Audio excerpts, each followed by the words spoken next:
15 अगस्त 1947 को जब हमारा देश आज़ाद हुआ तो वो कई टुकड़ों में आज़ाद हुआ था।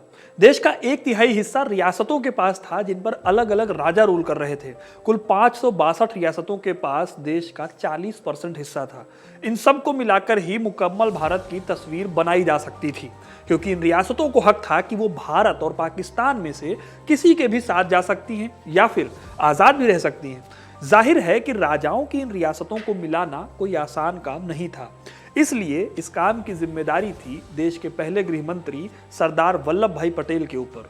अब ज्यादातर रियासतों को तो समझौते करके मिला लिया गया था, लेकिन 5 ऐसी रियासतें थी जो भारत में मिलना ही नहीं चाहती थी। ये या तो आज़ाद रहना चाहती थी या फिर भारत की बजाय पाकिस्तान के साथ जाना चाहती थी। जिन्ना ने भी इन रियासतों को पाकिस्तान में मिलाना चाहा, लेकिन उनसे ऐसा हो नहीं पाया और साम दाम दंड भेद का इस्तेमाल करके ये रियासतें भारत में शामिल हो गई। आज मैं इन्हीं 5 रियासतों के बारे में बताने वाला हूं कि वो क्यों भारत में मिलना नहीं चाहती थी और कैसे उन्हें भारत में मिलाया गया। तो इस वीडियो को एंड तक जरूर देखिएगा, क्योंकि अपना इतिहास नहीं जानोगे तो खुद को कैसे पहचानोगे। त्रावणकोर। त्रावणकोर पहली रियासत थी जिसने भारतीय संघ में शामिल होने से इनकार कर दिया था। केरल से करीब 190 किलोमीटर की दूरी पर मौजूद ये रियासत नेचुरल रिसोर्सेज और ह्यूमन रिसोर्सेज दोनों में ही संपन्न थी।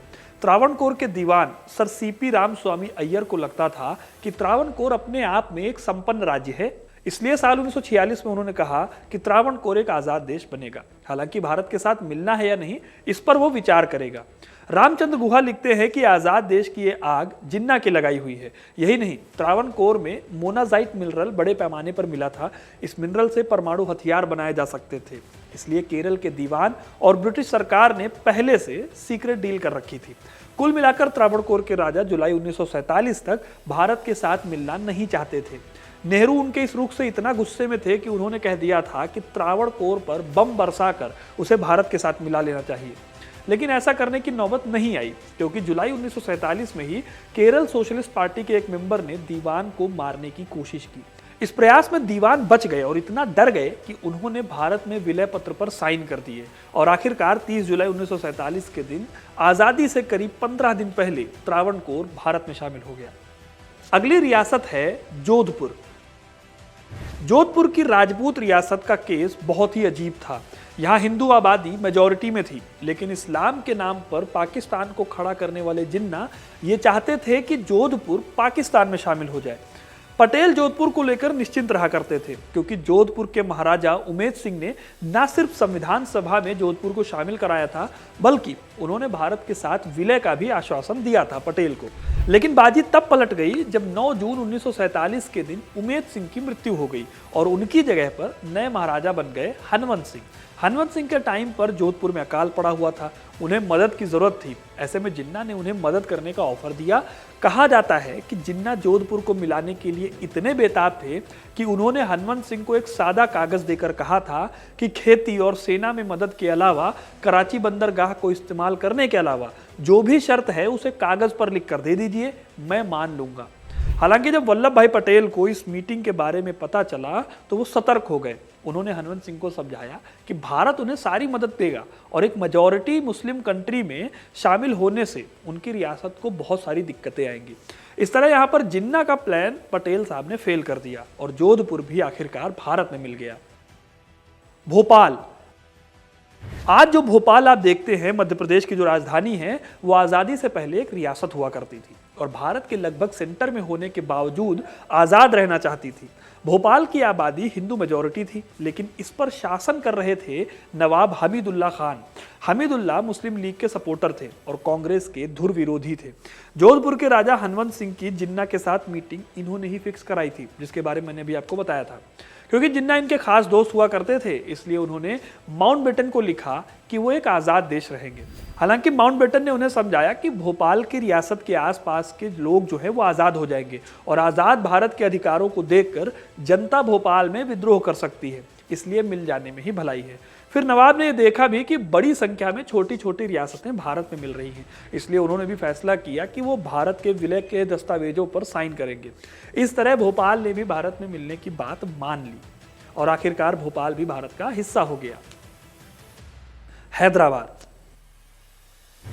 भारत में किसी रियासत को मिलाने में अगर सबसे ज्यादा दिक्कत पैदा हुई तो वो थी हैदराबाद रियासत। दक्कन के पठार में मौजूद ये रियासत भारत के मध्य भाग के सबसे बड़े हिस्से को कवर करती थी। इस रियासत पर रूल करने वाले निजाम मीर उस्मान अली दुनिया के सबसे अमीर आदमी थे। उनकी जनता हिंदू मेजॉरिटी थी। हालांकि उस्मान जितने अमीर थे, उनकी जनता उतनी ही ज्यादा गरीब और परेशान थी। जब देश की आज़ादी की घोषणा हुई तो उस्मान भी चाहते थे, आज़ाद रहना चाहते थे, लेकिन ये भारत के लिए बड़ी समस्या थी, क्योंकि 80,000 किलोमीटर से भी ज्यादा के एरिया में फैली इस रियासत में आज के तेलंगाना के साथ साथ महाराष्ट्र और कर्नाटका का भी कुछ हिस्सा शामिल था। अगर ये रियासत भारत में ना मिलती तो उत्तर और दक्षिण भारत के बीच में एक दूसरा देश खड़ा हो जाता। तब भारत देश को चलाना एक असंभव काम हो जाता। शायद इसीलिए सरदार पटेल ने हैदराबाद को भारत के पेट में कैंसर कहा था। इधर जिन्ना भी यही चाहते थे कि हैदराबाद भारत में ना मिले। उस्मान उनके दोस्त थे और उन्होंने जिन्ना से मदद भी मांगी थी। जिन्ना ने मदद करने का वादा किया। जिन्ना इस रियासत के लिए कश्मीर तक को छोड़ देना चाहते थे। इसके लिए वो हैदराबाद को राष्ट्रमंडल देशों में शामिल करने की वकालत भी करने लगे। हालांकि ऐसा कुछ हो नहीं पाया। भारत और हैदराबाद के बीच में टेंशन बढ़ती रही। देश आज़ाद हो गया था, लेकिन अभी भी हैदराबाद पर फैसला नहीं हो पाया था। फिर तारीख आई 13 सितंबर 1948, जब भारतीय सेना ने हैदराबाद में ऑपरेशन पोलो लॉन्च किया और 4 दिनों के अंदर हैदराबाद को भारत में शामिल कर लिया गया। इस तरह से भारत की सबसे मुश्किल रियासत होती थी हैदराबाद, वो भी भारत का हिस्सा बन गई। आखिरी रियासत है जूनागढ़। हैदराबाद के अलावा एक और राज्य था जो 15 अगस्त 1947 तक भारतीय संघ में शामिल नहीं हुआ था। यह राज्य था गुजरात में मौजूद जूनागढ़। जूनागढ़ गुजरात की सबसे अमीर रियासतों में से एक थी। यह भी हिंदू मेजॉरिटी रियासत थी, लेकिन यहाँ पर मोहम्मद महावत खान तृतीय नवाब थे। जब आज़ादी के वक्त रियासतों का सवाल आया तो यहाँ के दीवान शाह नवाज भुट्टो ने नवाब पर पाकिस्तान में शामिल होने का दबाव बनाया।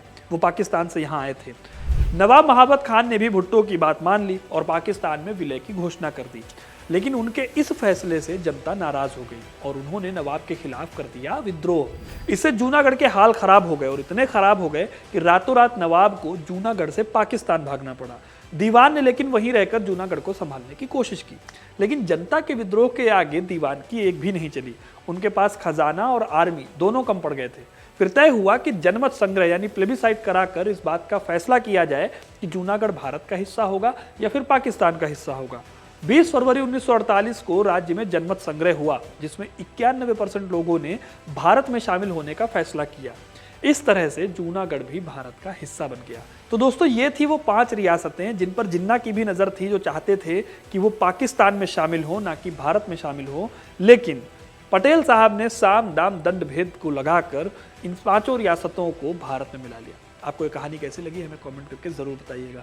वीडियो को लाइक और शेयर करना ना भूलें और ऐसी तमाम इंटरेस्टिंग कहानियों के लिए हिस्ट्री कनेक्ट को सब्सक्राइब जरूर करें। धन्यवाद।